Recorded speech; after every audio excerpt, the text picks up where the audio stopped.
Arestado isang barangay tanod sa Quezon City at kanyang kaibigan na wanted sa kasong frustrated murder sa Batangas. Itinanggi ng dalawa na sangkot sila sa krimen. May unang balita si James Agustin.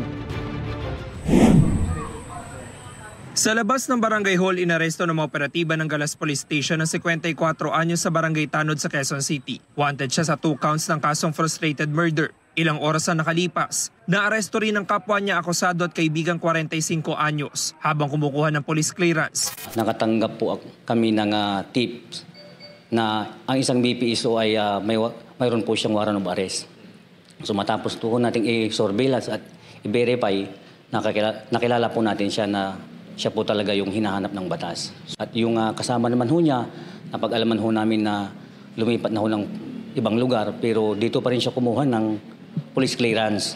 Ayon sa pulisya, 2005 nakasuhan ng dalawa matapos umanong masangkot sa pamamaril sa Batangas. Sugatan ng dalawang lalaking biktima. Dumayo po silang inuman somewhere in San Pascual, Batangas.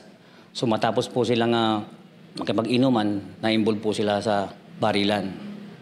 So dalawa ho yung biktima na nadala sa hospital. Ikatlo sa most wanted persons list ang Galas Police Station ng Barangay Tanod habang ika-4 naman ang kanyang kaibigan. Sabi ng Barangay Tanod, hindi niya alam na may arrest warrant laban sa kanya. Hindi po kami bumaril. Hindi ako po bumaril. Basta may narinig na pa may pumutok. May pumutok po. Tapos biglang marurot na yung sinasakyan namin. Pero po sa may kanto, sumemplang po kami. Ang kaibigan naman niya kumukuha raw ng police clearance dahil balak magtrabaho sa ibang bansa. Hindi po ako sangkot. Wala po akong binabaril. Damay lang din po siguro ako. Pero nandun kayo nangyari? Opo. Nakasakay po sa sasakyan.